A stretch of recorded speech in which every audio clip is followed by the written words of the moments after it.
My name is Sarah Chen, and I never imagined that a single sentence could change everything. It was a Tuesday morning in downtown Seattle, the kind where the rain taps against the windows of our small law office like an impatient client. I was reviewing contracts when he walked in. Marcus Williams, a man whose presence seemed to fill the room with an inexplicable heaviness. He was tall, probably in his early 50s, with graying hair that looked like it hadn't seen a proper cut in months. His clothes were clean but wrinkled, as if he'd slept in them. What struck me most were his eyes, deep brown, but carrying a weight that seemed to press down on his shoulders. "I need to speak with a lawyer," he said, his voice barely above a whisper. "About my will." I gestured to the chair across from my desk. "Please, have a seat. I'm Sarah Chen, and I specialize in estate planning. How can I help you today?" Marcus sat down slowly, his hands trembling slightly as he placed them on his knees. The rain outside seemed to grow heavier, creating a cocoon of sound around us. He stared at the floor for what felt like an eternity before finally looking up at me. "I want to leave everything to you," he said simply. I blinked, certain I'd misheard. "I'm sorry, could you repeat that?" "I want to leave everything I own to you, Miss Chen. My house, my savings, my car, everything." My heart started racing. This wasn't how these conversations typically went. "Mr. Williams, I think there might be some confusion. I'm your lawyer, not... we've just met. Don't you have family? Friends?" He shook his head slowly. "I have no one, and after what I've done, I deserve nothing." Those words hung in the air like a physical presence. I deserve nothing. The way he said it, with such conviction, such finality, made my chest tighten. I'd been practicing law for 12 years, had dealt with countless clients in various states of distress, but something about Marcus Williams felt different. "Mr. Williams, estate planning is a serious matter. Before we discuss anything, I need to understand your situation better. Can you tell me about your family?" He was quiet for a long moment, staring out at the rain-soaked street. "I had a daughter once, Emma. She was everything to me." The past tense didn't escape my notice. "Was?" "She died 3 years ago. Car accident." His voice cracked slightly. "She was coming to see me. We'd had a fight, you see. A stupid, meaningless fight about her choice in career. She wanted to be an artist, and I told her she was wasting her life." I felt my throat tighten. "I'm so sorry for your loss. She was driving in the rain, just like today, trying to rush to my house to make things right. The roads were slick and He couldn't finish the sentence. The office felt smaller suddenly, the weight of his grief almost tangible. I'd handled many difficult cases, but there was something about Marcus that made me want to help him, to somehow ease the burden he was carrying. "Mr. Williams, grief can make us feel responsible for things that aren't our fault. Have you considered speaking with a counselor?" He looked at me with those tired eyes. "I've tried everything, Miss Chen. Therapy, medication, support groups. Nothing helps. The guilt, it's like a cancer that's eating me from the inside." I leaned forward, choosing my words carefully. "What makes you think you deserve nothing?" "Because I failed her. I was supposed to protect her, to support her dreams. Instead, I drove her away. She died thinking I didn't believe in her." The rain continued its steady rhythm against the window. I found myself thinking about my own relationship with my father, how immigrant parents often struggled to understand their American-born children's aspirations. My dad had wanted me to be a doctor, but I'd chosen law. Unlike Emma, I'd been fortunate enough to eventually earn his understanding. "Mr. Williams, may I ask about your assets? You mentioned a house, savings, a car." He nodded slowly. "The house is in Bellevue. It's where Emma grew up. 3 bedrooms, 2 bathrooms, with a small art studio in the basement that I built for her when she was 15. It's worth about $800,000. My eyes widened despite myself. That was a substantial amount. "I also have savings, about $400,000 in various accounts, and a 2019 Honda Accord. Nothing fancy, but it runs well." That's over $1 million, Mr. Williams.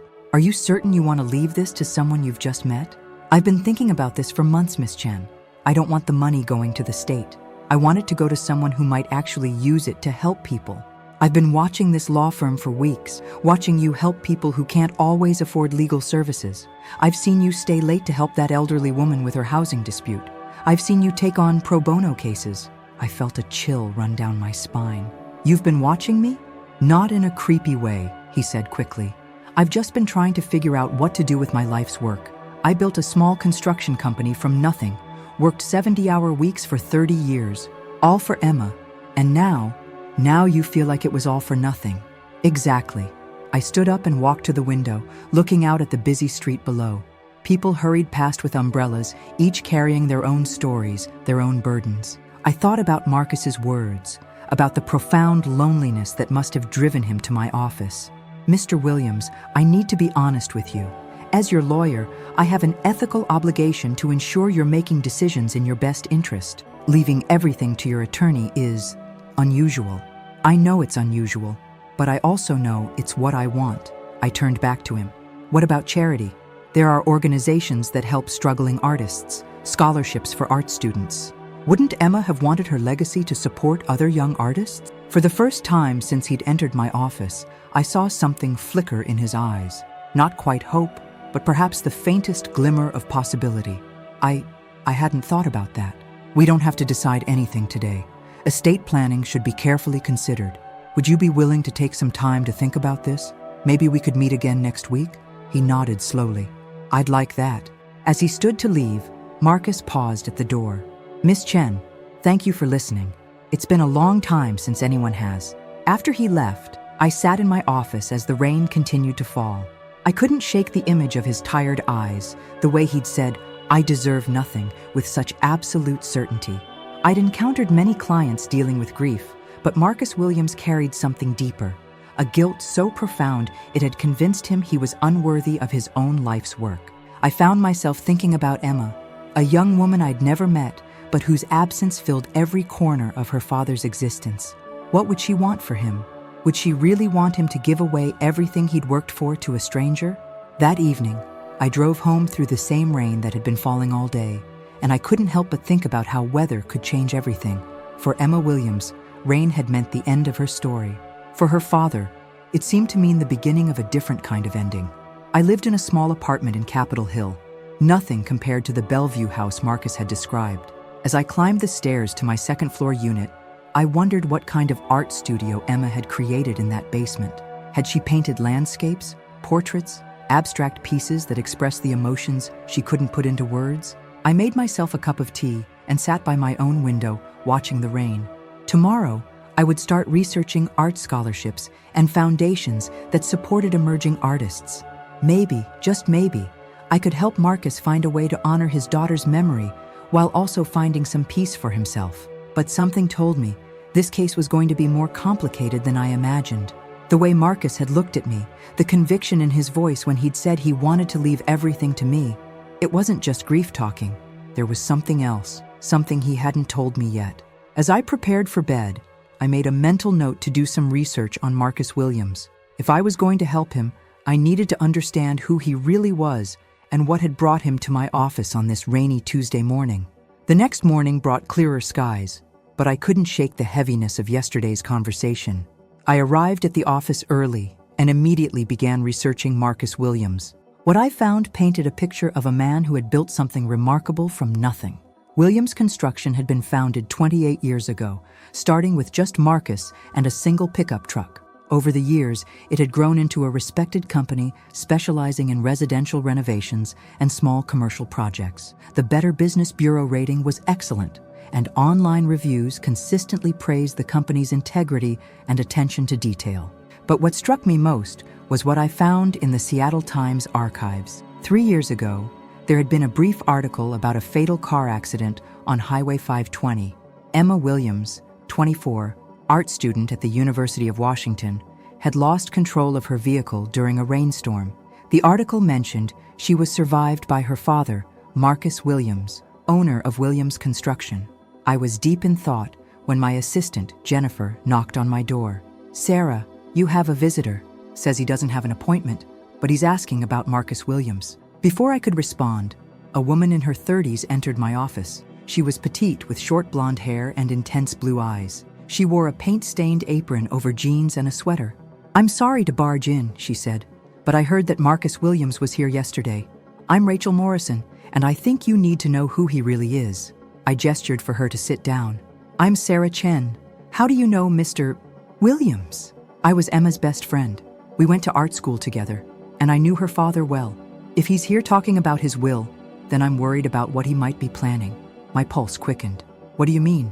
Rachel leaned forward, her expression serious. Marcus has been struggling since Emma died.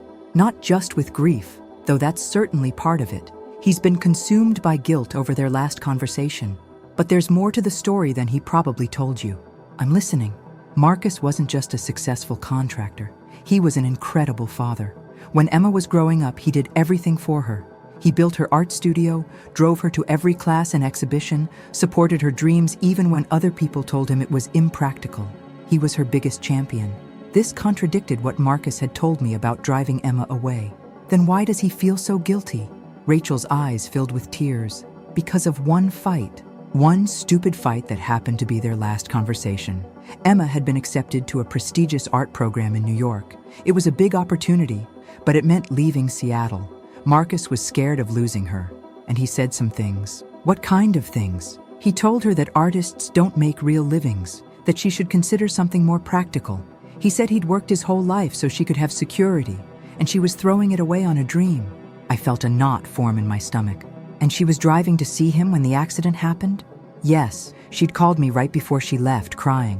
She said she needed to make her dad understand that art wasn't just a hobby for her. It was her life. She was going to show him her portfolio, her acceptance letter, everything. She wanted to prove that she could make it work. The weight of what Marcus must be carrying hit me like a physical blow. So he believes he killed her with his words. Exactly. But that's not the whole truth. Marcus had already changed his mind. He'd called me that morning, asking about the New York program. He wanted to know if I thought it was a good opportunity for Emma. He was planning to apologize and give her his blessing. I sat back in my chair, processing this information. Does he know that you know this? I've tried to tell him, but he won't listen. He's convinced himself that he destroyed her dreams, and nothing I say seems to matter. He's been giving away his possessions, closing down his business. I'm scared he's planning to... She didn't need to finish the sentence. I understood her concern. Rachel, has Marcus been seeing a counselor?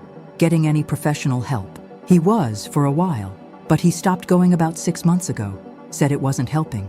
He's been increasingly isolated, and when I heard he was here talking about his will, you were concerned about his intentions. Yes, Marcus is a good man, Sarah. He doesn't deserve to carry this burden alone. And Emma?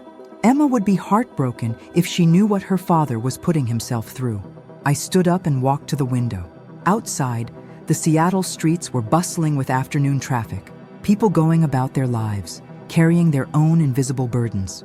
Rachel, I need to ask you something. Marcus wants to leave everything to me, his house, his savings, everything. Do you have any idea why he might have chosen me specifically? She looked surprised. He wants to leave everything to you? That's a lot of money. Over $1 million. Rachel was quiet for a moment. I think I know why. Marcus has been watching people, trying to find someone who reminds him of Emma, someone who helps others, who fights for what's right. Emma used to volunteer at the community center, teaching art to kids who couldn't afford classes. She believed in using her talents to help people. And he thinks I'm like that? You are like that. I've heard about your pro bono work, how you help people who can't afford legal services. To Marcus, you probably represent the kind of person Emma would have become. Someone who uses their skills to make a difference. I felt a strange mix of honor and responsibility. But leaving everything to me isn't the answer. What would help Marcus? He needs to forgive himself. And he needs to find a way to honor Emma's memory that doesn't involve punishing himself. I thought about the conversation I'd planned to have with Marcus about art scholarships and foundations. What if there was a way to create something in Emma's name? Something that would support young artists the way she would have wanted. Rachel's eyes lit up. That's exactly what she would have wanted. Emma always said that art had the power to heal, to bring people together. She dreamed of starting a nonprofit someday, helping kids from disadvantaged backgrounds find their voices through art. Would you be willing to help me present this idea to Marcus? I think hearing from you might make a difference. Of course, but Sarah, you need to understand something. Marcus is fragile right now. This guilt has been eating at him for 3 years. He's convinced himself that he's worthless, that he doesn't deserve happiness or peace. Changing his mind won't be easy. I understand, but I also believe that somewhere inside him, he knows Emma wouldn't want this for him. Rachel nodded. She wouldn't. Emma loved her father more than anything. She would want him to live, to find joy again, to honor her memory by helping other artists achieve their dreams. We spent the next hour planning how to approach Marcus. Rachel shared stories about Emma, her passion for teaching, her dream of making art accessible to everyone, her deep love for her father despite their occasional disagreements. I began to see a clearer picture of both Emma and Marcus and the tragedy that had torn them apart. As Rachel prepared to leave, she turned back to me. "Sarah, I want you to know that Emma would have liked you. She always said that the best people are the ones who use their power to help others. That's what you do." After she left, I sat in my office thinking about the responsibility I'd unknowingly taken on. Marcus Williams wasn't just a client.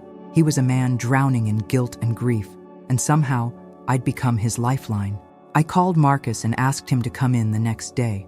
I had some ideas I wanted to discuss with him, and I wanted Rachel to be there. It was time to help him see that he didn't deserve nothing. He deserved a chance to heal and to create something beautiful from his pain. That evening, I drove through Bellevue on my way home, taking a detour past the address Marcus had given me. The house was a modest but well-maintained two-story home with a small garden in front. I could see the basement window where Emma's art studio must have been. The lights were on, and I wondered if Marcus was down there, surrounded by his daughter's paintings and dreams. As I drove away, I made a silent promise to Emma Williams, a woman I'd never met, but whose spirit seemed to guide every decision I was making. I would help her father find his way back to the light, and together we would create something that would honor her memory and help other young artists achieve their dreams. The next day, I arrived at the office with a mix of anticipation and anxiety. I'd spent most of the night researching art foundations and scholarship programs, but more importantly, I'd been thinking about how to approach Marcus with Rachel's revelations. The man who had sat in my office 2 days ago was carrying a burden that might be partially based on a misunderstanding. Marcus arrived precisely at 10 a.m., looking much the same as he had before, tired, weighted down by invisible chains. Rachel arrived a few minutes later, and I could see the hesitation in Marcus's eyes when he saw her. "Rachel, I didn't expect to see you here," he said, his voice carefully neutral. "Marcus, I asked her to come," I said gently. "Please, both of you, sit down." The three of us sat in my office, the morning light streaming through the windows. Outside, Seattle was waking up, coffee shops opening, people hurrying to work, the city finding its rhythm. But inside my office, we were about to confront a grief that had been festering for 3 years. "Mr. Williams, I've been thinking about our conversation, and I've done some research on foundations that support emerging artists. But before we discuss that, Rachel has something she needs to tell you." Marcus looked at Rachel warily. "If this is about Emma, I don't want to hear it. I know what I did." "Marcus, please," Rachel said softly. "You don't know everything. I know enough. I know that I failed her when she needed me most. I know that she died thinking I didn't believe in her dreams." Rachel leaned forward, her eyes filling with tears. "Marcus, Emma didn't die thinking you didn't believe in her. She died knowing you loved her, and she was coming to see you because she loved you too. You don't understand." "I understand perfectly," Rachel interrupted, "because I was there. I was the one she called before she left for your house." "Do you want to know what she said?" Marcus went very still. In the 3 years since Emma's death, he'd constructed a narrative in his mind, and Rachel was threatening to dismantle it. I could see the fear in his eyes, the fear that came with the possibility of hope. She said, "Rachel, I need to go see my dad. I need to show him that I can do this. I need him to know that everything he taught me about working hard and believing in yourself is exactly what I'm going to do with my art." Marcus's hands began to tremble. "But I told her—" "You told her that you were scared," Rachel continued. "You told her that you'd worked your whole life to give her security, and you were afraid of her struggling the way you had. She understood that, Marcus. She understood that you were speaking from love, not from a lack of faith in her abilities." I watched Marcus's face as Rachel spoke. Years of carefully constructed guilt were being challenged, and he didn't know how to process it. "There's more," Rachel said quietly. "Marcus, do you remember calling me that morning? The morning of the accident?" Marcus looked confused. No, I don't remember much about that day. You called me at 9 a.m. You asked me about the New York program. You wanted to know if I thought it was a good opportunity for Emma. You were planning to apologize and give her your blessing." The silence in the room was deafening. Marcus stared at Rachel as if she'd spoken in a foreign language. I don't remember. Grief can affect memory, I said gently. It's not uncommon for people to forget details when they're in emotional pain. You were going to support her dream, Rachel continued. You'd already made up your mind to apologize. Emma was coming to see you, not to fight, but to share her excitement about the program. She wanted to celebrate with you. Marcus put his head in his hands. But if I hadn't said those things in the first place, then you would have been the first parent in history to never have a disagreement with their child, Rachel said. Marcus, you were human. You were scared, but you were also ready to admit you were wrong. That's what made you a good father. I could see the internal battle playing out across Marcus's face. For 3 years, his guilt had been his identity. It had given meaning to his suffering, had justified his self-imposed isolation. To let go of it meant facing the possibility that Emma's death was simply a tragic accident, not a punishment for his failures as a father. I built her that studio, he said quietly. I spent weeks working on it, making sure the lighting was perfect, that she had everything she needed. You did, Rachel said, and she loved it. She spent hours down there, creating beautiful things. She always said it was her favorite place in the world because it was where she felt closest to you. Marcus looked up at me. Miss Chen, I don't know what to think anymore. For 3 years, I've been certain that I killed my daughter with my words. If what Rachel is saying is true, then you've been carrying a burden that was never yours to bear, I finished. We sat in silence for several minutes. I could see Marcus processing this new information, trying to reconcile it with the story he'd been telling himself. What do I do now? He asked finally. Now we talk about how to honor Emma's memory, I said. Rachel told me about Emma's dream of helping disadvantaged kids through art. What if we created something in her name that would make that dream a reality? Marcus looked intrigued despite himself. What kind of something? A foundation. The Emma Williams Foundation for Young Artists. It could provide scholarships, fund art programs in underserved communities, support young artists the way Emma would have wanted to be supported. And your estate could fund it, Rachel added. Instead of giving everything to Sarah, though I'm sure she's wonderful, you could create something that would help hundreds of young artists over the years. Marcus was quiet for a long moment. Emma would have liked that, he said finally. She would have loved it, Rachel corrected. Marcus, Emma always said that art had the power to heal, to bring people together. She wanted to spend her life helping others find their voices through creativity. How would it work? Marcus asked, looking at me. We'd establish a non-profit organization with a board of directors. Rachel could be involved, given her friendship with Emma and her knowledge of the art world. We'd set up criteria for scholarships and grants, establish partnerships with schools and community centers. And it would continue after I'm gone? It would continue indefinitely, helping young artists for generations to come. For the first time since I'd met him, I saw something resembling hope in Marcus's eyes. Would you help me set this up, Miss Chen? Of course, but Marcus, I need you to understand something. This foundation would be a living memorial to Emma, but it's also a way for you to find purpose again. You don't have to disappear from the world because she's gone. I don't know how to live without her, he admitted. You don't have to figure it out all at once, Rachel said. But you can start by helping other kids the way you helped Emma. You can be the supportive father figure to young artists who might not have that in their lives. Marcus nodded slowly. I'd like that. I think Emma would like that too. We spent the next 2 hours discussing the practical aspects of setting up the foundation. Marcus's demeanor gradually shifted from the defeated man who had entered my office to someone who was beginning to see possibilities again. As we prepared to leave, Marcus turned to Rachel. I'm sorry I haven't been able to listen to you these past 3 years. I was so convinced that I was responsible for her death that I couldn't hear anything else. I understand, Rachel said. Grief makes us do things that don't make sense. But Marcus, Emma wouldn't want you to spend the rest of your life punishing yourself for loving her enough to worry about her future. I know that now, he said, and I want to do something that would make her proud. As they prepared to leave, Marcus turned to me.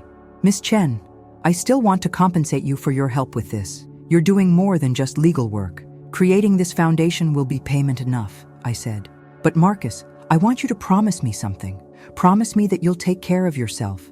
Emma's foundation needs someone to run it, to make decisions about scholarships and grants. You can't do that if you're not taking care of your own health and well-being. He nodded. I promise. And Sarah, Thank you for listening. Thank you for helping me see that there might be another way forward. After they left, I sat in my office thinking about how dramatically things had changed in just 1 week. Marcus had come to me believing he deserved nothing, ready to give away everything he'd worked for. Now he was planning to create something that would honor his daughter's memory and help other young artists achieve their dreams. I thought about Emma Williams, a young woman whose dreams had been cut short, but whose legacy would live on through the foundation we were creating. She had died believing her father loved her, driving through the rain to share her excitement about her future. The tragedy wasn't that they'd fought, it was that they'd never had the chance to celebrate together.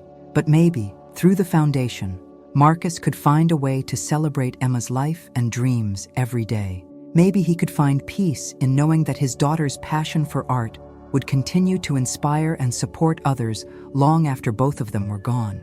As I looked out at the Seattle skyline, I realized that this case had taught me something important about the nature of grief and redemption. Sometimes the stories we tell ourselves about our failures are more damaging than the actual events themselves. And sometimes, the best way to honor someone's memory is not to punish ourselves for their absence, but to celebrate their presence in our lives by continuing their work in the world. Marcus Williams didn't deserve nothing. He deserved a chance to heal, to find purpose, and to create something beautiful from his pain. And Emma Williams deserved to be remembered not as the daughter who died after a fight with her father, but as the young artist who dreamed of using her talents to help others. 3 months later, I stood in the basement of Marcus's Bellevue home, now transformed into the headquarters of the Emma Williams Foundation for Young Artists. The space that had once been Emma's private studio had become a hub of activity, with volunteers sorting through scholarship applications and planning community outreach programs. Marcus looked different now. He'd gotten a proper haircut, and there was color in his cheeks. More importantly, there was light in his eyes. Not the bright, uncomplicated joy of someone who had never known loss, but the deeper, more complex light of someone who had found meaning in their pain. "Sarah, come look at this," he called out, holding up a painting created by Maria Santos, a 16-year-old from South Seattle who had received the foundation's first scholarship. The painting showed a young girl standing in a garden, her arms outstretched toward the sun. The colors were vibrant, yellows and oranges and deep greens that seemed to pulse with life. In the corner, Maria had written, "For Emma," in small, careful letters. "She's incredible," I said, admiring the work. "This is exactly what Emma would have wanted." "I know," Marcus said softly. "When I see work like this, I can almost feel Emma's presence. Not in a supernatural way," he added quickly, "but in the way that good work continues in the world." Rachel approached us, carrying a stack of applications. "Marcus, we have 47 applications for the summer program. We're going to need to expand sooner than we thought." "That's a good problem to have," Marcus replied. "How's the partnership with the community center working out?" "Better than expected. The kids are so eager to learn. Yesterday, one of them asked if Emma was a real person or just a character in a story. When I told him she was real, he said he hoped she was proud of what we were doing." I watched Marcus's face as Rachel spoke. 3 months ago, any mention of Emma would have sent him into a spiral of guilt and self-recrimination. Now, he smiled at the memory of his daughter, seeing her not as a source of pain, but as an inspiration. "She would be proud," he said, "and I think she'd be excited about the new program we're planning." "What new program?" I asked. Marcus's eyes lit up. "We're going to partner with the Seattle Children's Hospital. Art therapy for kids who are dealing with illness or trauma. Rachel's been working with the hospital staff to develop a curriculum." "Art saved my life after Emma died," Rachel explained. "Not literally, but it gave me a way to process my grief. We want to give these kids the same opportunity." I felt a familiar tightness in my chest, the same feeling I'd had when Marcus first walked into my office. But this time, it wasn't sadness or concern. It was pride. Pride in what we'd built together, and in the transformation I'd witnessed in Marcus. "The hospital is also interested in having some of the kids' artwork displayed in the pediatric wing," Marcus continued. "Imagine that. Young artists seeing their work hanging in a place where it can bring joy to other kids who are going through difficult times." "Emma would have loved that," I said. "She would have," Marcus agreed. "You know, Sarah, I've been thinking about what you said that first day, about how I deserved nothing. Marcus, you never deserved— No, let me finish. I realize now that I was right, in a way. I deserved nothing, nothing that I hadn't earned through my actions. And the truth is, I had earned something. I'd earned 30 years of being a good father to Emma. I'd earned the right to make mistakes and learn from them. I'd earned the right to grieve for my daughter and then find a way to honor her memory. He paused, looking around the studio that had become so much more than any of us had imagined. But mostly, I'd earned the right to keep living. Not just existing, but really living. Emma gave me 24 years of joy, and I was throwing that away because of one moment of human imperfection. Rachel wiped tears from her eyes. She's here, you know, in everything we're doing. In every kid who picks up a paintbrush for the first time, in every scholarship we award, in every moment we choose to create instead of destroy. I thought about the journey that had brought us to this moment.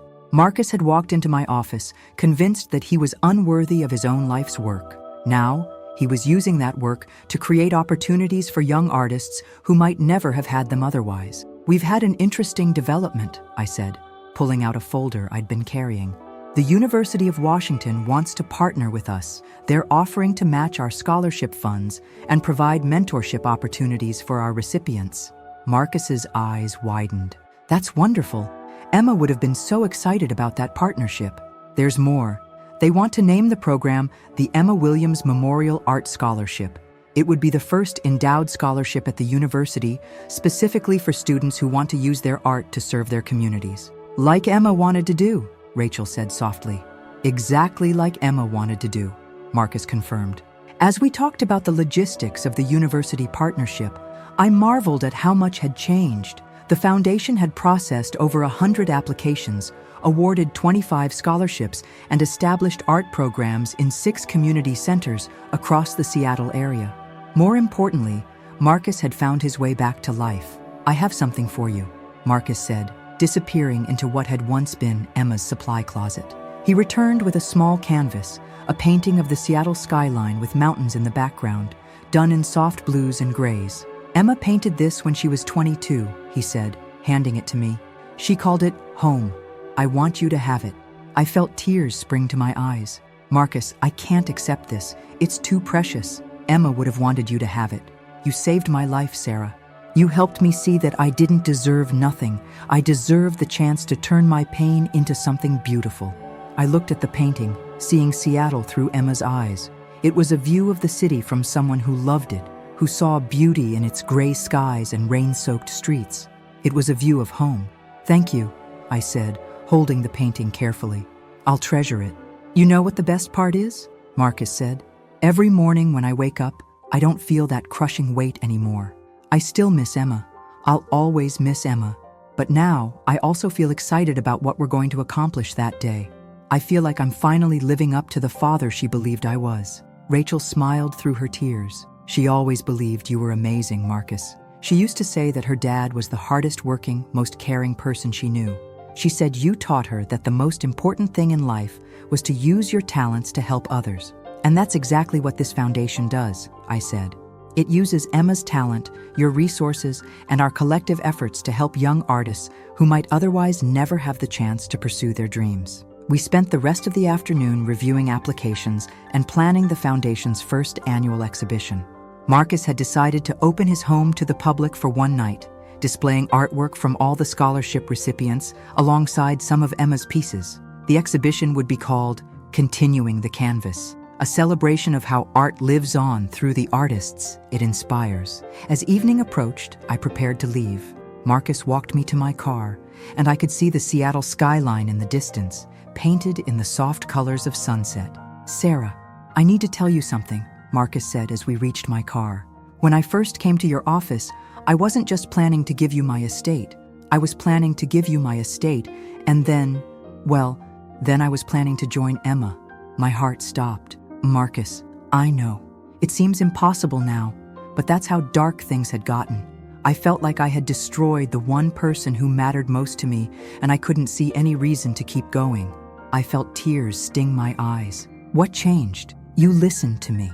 Really listened. You didn't try to fix me or tell me I was wrong to feel guilty. You just listened and then helped me find a way forward. And then Rachel helped me see that the story I'd been telling myself wasn't the whole truth. He looked back at the house, where warm lights spilled from the windows of Emma's former studio. Now, I wake up every morning thinking about the scholarship applications I need to review, the partnerships we're building, the kids whose lives we're going to change. Emma's death was a tragedy, but it doesn't have to be the end of her story. Through this foundation, her story continues. And your story continues too, I said. Yes, and I finally understand that I deserve to have my story continue. Not because I'm perfect, but because I'm human. Because I loved my daughter enough to work my entire life for her future. And because I love her enough now to make sure that future extends to other young artists. As I drove home that night, I thought about the unexpected journey that had brought all of us together. Marcus had walked into my office as a broken man, convinced that he deserved nothing. But through the process of creating the Emma Williams Foundation, he had discovered that he deserved everything: forgiveness, peace, purpose, and the chance to transform his grief into something that would help others. The foundation had grown beyond anything we'd originally imagined. We now had a board of directors, partnerships with schools and community centers, and plans to expand to other cities. But more importantly, we had created something that honored Emma's memory while giving Marcus a reason to embrace life again. 6 months later, I stood in the University of Washington's Art Gallery, watching Marcus present the first Emma Williams Memorial Art Scholarship to a young woman named Ashley Chen, no relation to me, but a remarkably talented painter who wanted to use her art to help homeless youth in Seattle. This scholarship isn't just about money, Marcus told the audience. It's about believing in the power of art to heal, to inspire, and to bring people together. Emma believed that, and everyone who receives this scholarship becomes part of her continuing story.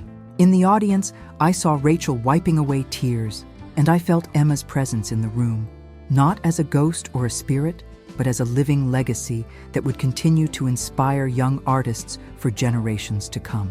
After the ceremony, Marcus approached me with a familiar twinkle in his eye. "Sarah, I have a confession to make," he said. "What's that?" "I've been thinking about dating again. There's a woman in my grief support group.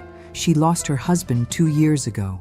We've been talking, and I think Emma would approve."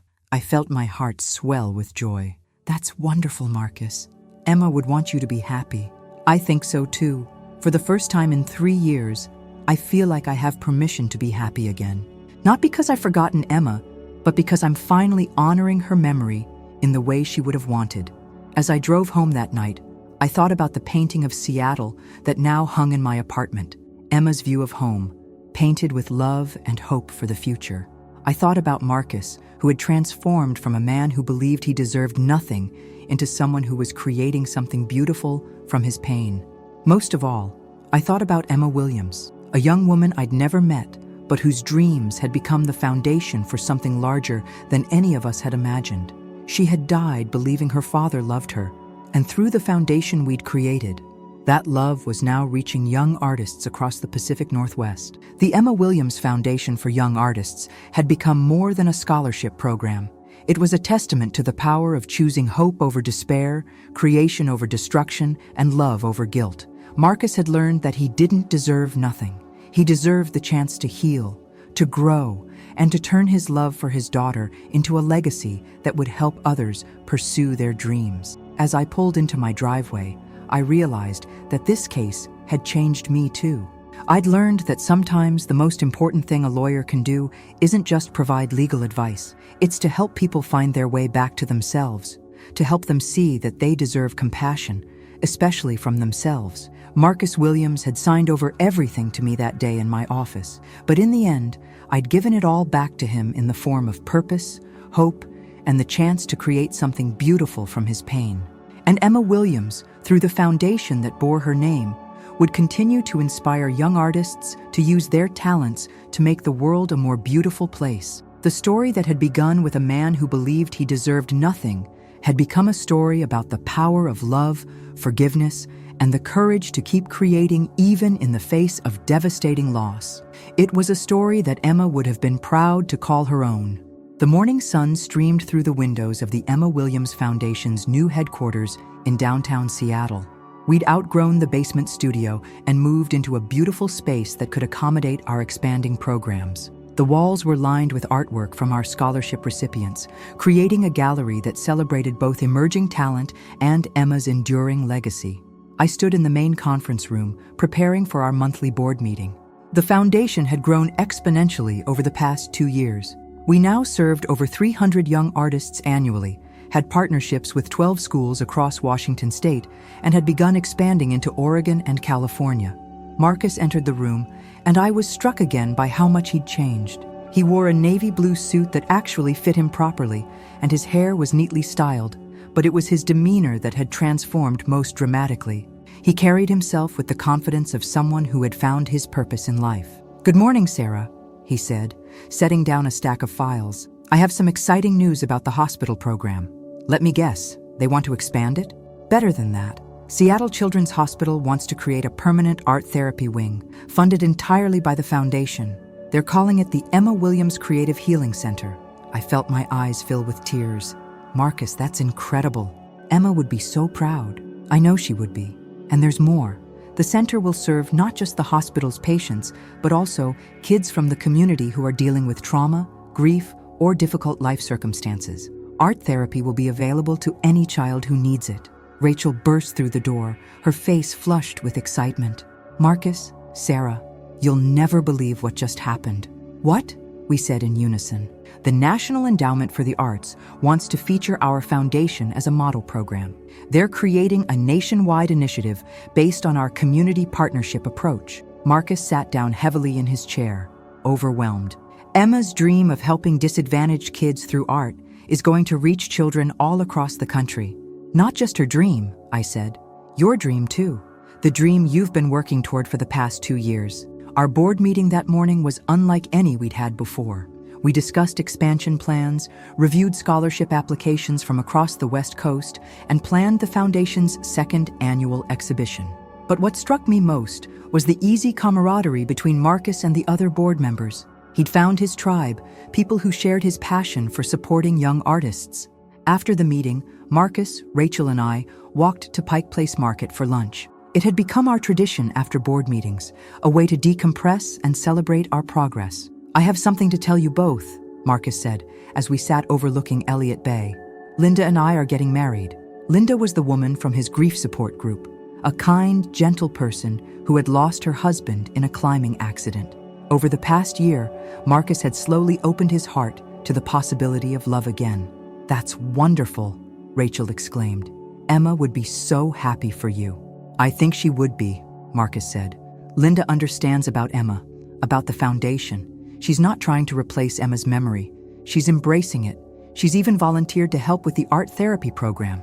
I watched Marcus's face as he talked about Linda, seeing a contentment there that I hadn't seen in all the time I'd known him. He'd learned to carry his love for Emma alongside his love for Linda, understanding that the heart's capacity for love isn't diminished by loss, it's expanded by it. "There's something else," Marcus said, pulling out a small velvet box. "I want to give Emma's engagement ring to Linda. Not because I'm forgetting Emma, but because I know Emma would want the ring to continue being a symbol of love and commitment." He opened the box to reveal a simple but elegant solitaire diamond ring. Emma's mother wore this ring for 23 years. After she died, I saved it for Emma.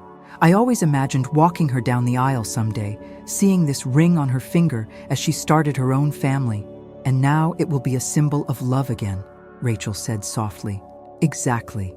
Emma would want that. She would want me to choose love over loneliness, hope over despair."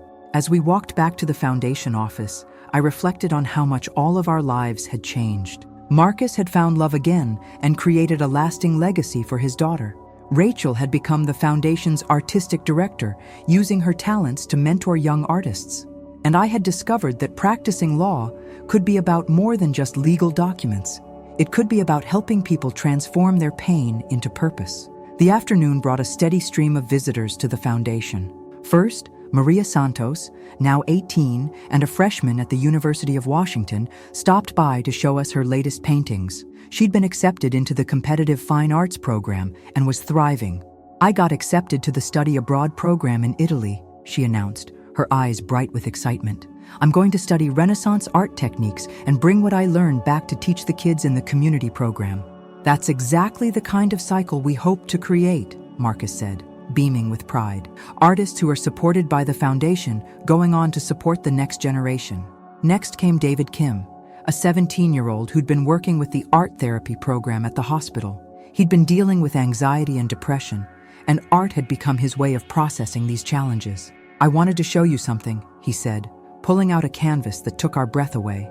It was a painting of hands reaching toward light, rendered in bold strokes of yellow and orange against a dark background. The technique was sophisticated, but what struck me most was the emotion it conveyed, hope emerging from darkness. "David, this is extraordinary," Rachel said. "How are you feeling?" "Better, much better. The art therapy sessions have helped me understand that my anxiety doesn't define me. It's just something I deal with, and creating art gives me a way to express what I can't put into words." "Would you be interested in applying for one of our scholarships?" Marcus asked. "I think you have real talent, and I'd love to see you pursue art seriously." David's face lit up. "Really? You think I'm good enough?" "I think Emma would have seen something special in you," Marcus said. "The same thing we all see." As the day wound down, I found myself alone in the conference room with Marcus, reviewing scholarship applications. The late afternoon light streamed through the windows, casting long shadows across the artwork on the walls. "Sarah, I need to tell you something," Marcus said, looking up from the applications. "When I first walked into your office 2 years ago, I was planning to kill myself that night." The words hit me like a physical blow. "Marcus, I had it all planned out. I was going to give you everything, go home and take a bottle of pills. I couldn't see any other way to deal with the pain." I felt tears streaming down my face. "What stopped you? You did. The way you listened without judgment, the way you helped me see that there might be another way to honor Emma's memory. And then Rachel helped me understand that I'd been carrying guilt that wasn't mine to carry." He gestured to the artwork surrounding us. "Look at what we've built, Sarah. Look at all the young artists we've helped, all the kids whose lives have been changed by the programs we've created. If I had gone through with my plan, none of this would exist." "Emma saved you," I said. "Emma saved me through the people who loved her, through Rachel's determination to help me see the truth, through your willingness to listen and help me find a way forward, through Linda's patience and love, through every young artist who creates something beautiful with the support of this foundation." We sat in comfortable silence, both of us processing the weight of what might have been and the beauty of what actually was. "I want to tell you about the new program I'm planning," Marcus said eventually. "We're going to create a grief support group specifically for parents who have lost children. But instead of just talking about our pain, we're going to create art together. We're going to transform our grief into something beautiful." "That's perfect," I said. "Emma would love that." "I know she would. And I think it will help other parents the way creating this foundation helped me. Grief doesn't have to be the end of the story. It can be the beginning of something new." As I prepared to leave the office that evening, I took one last look around the space we'd created. The walls were covered with artwork from scholarship recipients, photos from community events, and letters from young artists whose lives had been changed by the foundation.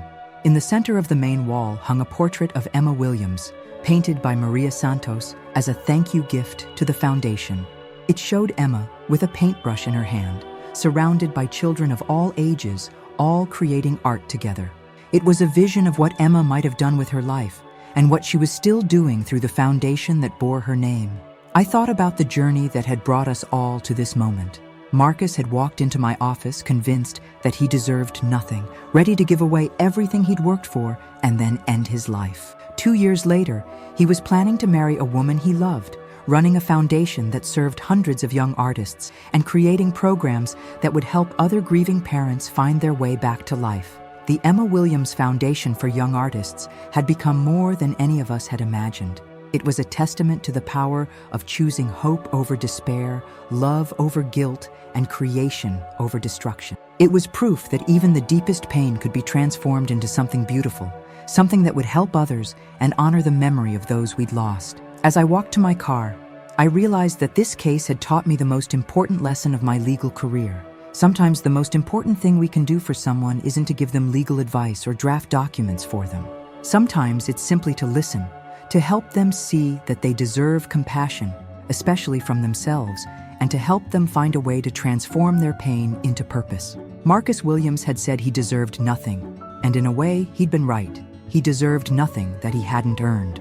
But through 30 years of being a loving father, through his willingness to seek help when he was drowning in grief, and through his commitment to honoring his daughter's memory by helping other young artists, he had earned something precious: the right to peace, the right to love again, and the right to create something beautiful from his pain.